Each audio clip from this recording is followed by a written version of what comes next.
What is it like growing up as a Shaolin monk?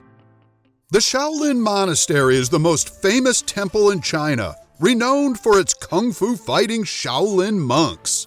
With amazing feats of strength, flexibility, and pain endurance, the Shaolin have created a worldwide reputation as the ultimate Buddhist warriors. But what does it take to become a Shaolin monk? And what's it like growing up as a Shaolin monk? In this video, we hope to answer these questions and more.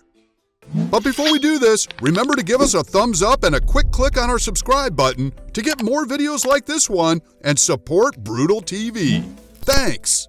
But for now, let's go back to Shaolin monks. In Henan Province in Dongjiang, China, there is an ancient site shrouded in the near-mystical aura of spirituality and monastic life, the Shaolin Monastery. Within the temple's walls, generations of Buddhist monks have been trained throughout the centuries, many mastering the art of wushu, also known as kung fu.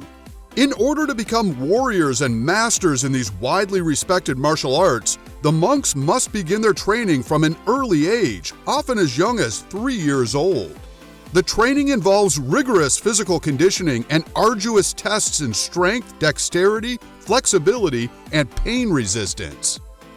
Most martial artists are familiar with the extraordinary powers of the Shaolin monks. They train in the use of 36 weapons, and each monk picks 2 animal movements and styles to specialize in. Shaolin monks live a life of discipline and dedication. Growing up as a Shaolin monk, a typical daily schedule, including the vegetarian diet served at each meal, is awake at 5:30 in the morning for chanting. At 6 a.m., it's breakfast, which consists of a soup made of beans called 8 treasures. Then more chanting and a half-hour break, followed by 2 hours of kung fu training. During training, the monks switch what form or style they are practicing every 10 minutes. After practice, it's more chanting until 11:30 in the morning. Then lunchtime, which consists of 5 to 6 different vegetables, tofu, and rice.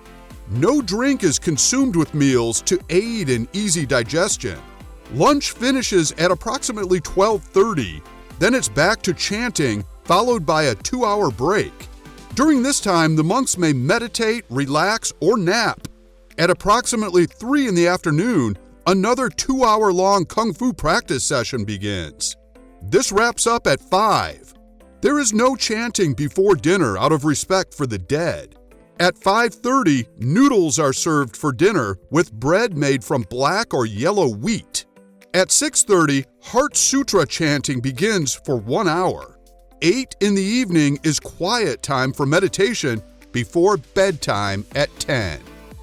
Shaolin monks can perform seemingly impossible feats of mental and physical prowess.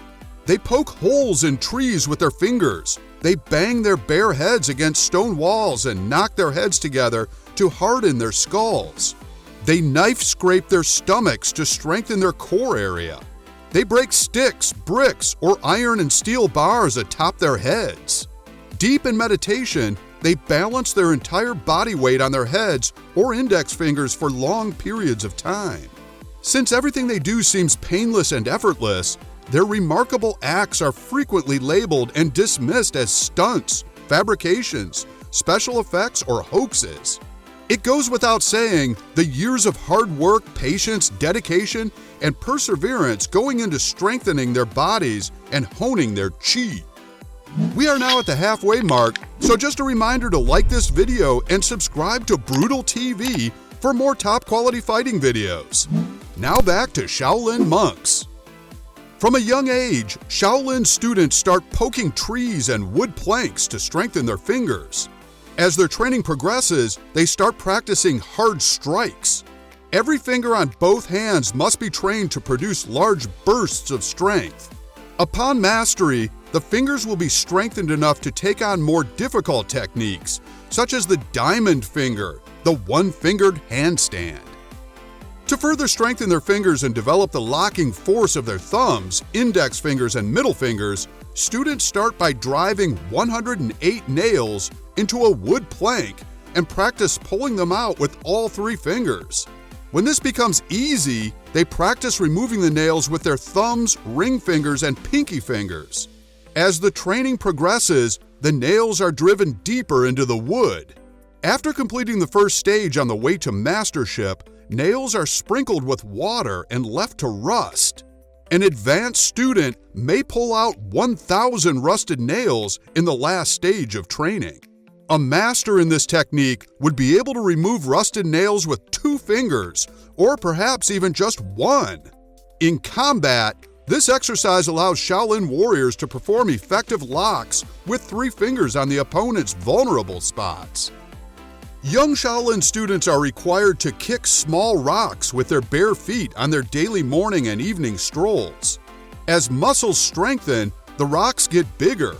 In fights, this technique allows Shaolin warriors to tip and throw their opponent with a single hardened kick aimed at the lower part of the body. Ringing around a tree, or MAITREYA, is when a Shaolin student wraps their arms around a tree, squeezes it tightly, and tries to pull it out. Once the arms, chest, and stomach muscles strengthen, the students will be able to shake the tree. This is practiced daily.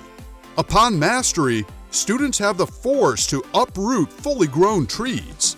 In combat, Shaolin warriors clasping their opponents with both arms can inflict heavy and even fatal injuries. Iron head is when students wrap their heads with layers of soft fabric and start hitting it against a wall a few times every day. The purpose is to harden the head, strengthen the skin muscles and bones. As training progresses, the force and number of blows increases. Eventually, the fabric is removed and the students then sleep in a headstand position, knock their skulls together, and crumble stone slabs. The iron head method is used in Shaolin fights to knock down an opponent. Iron bowl is when Shaolin students start by scraping their stomachs every day with their fingers and palms at first, then with blades. After the skin has hardened, iron hammers are used. Eventually, students are hit with long battering rams weighing hundreds of kilograms. Monk pillar skill improves leg and core strength along with body balance. Monks stand on 2 pillars, 1 foot on each pillar, then sit in a squatting position with a sharp bamboo stick under them. They hold bowls filled with water, 1 in each hand and 1 on top of their heads. Eventually, these are swapped with oil lamps. Skill of light body is practiced when a giant bowl is filled with water and a student walks on the bowl's rim carrying a heavy backpack filled with iron. The student would do that every day for hours. Once every month, water is removed from the bowl and more iron is added to the backpack. The student must continue his training without falling or tipping the bowl until the bowl is completely empty. The process is then repeated and the massive clay bowl is replaced with a large wicker basket filled with iron clips. Advanced students are expected to be able to walk across grass without crumpling it. What do you think of this kind of training? Do you enjoy this style of fighting? Tell us about it in the comments below. Don't forget to like and subscribe to Brutal TV for more top quality fighting videos just like this one. Thanks for watching. We'll see you next time.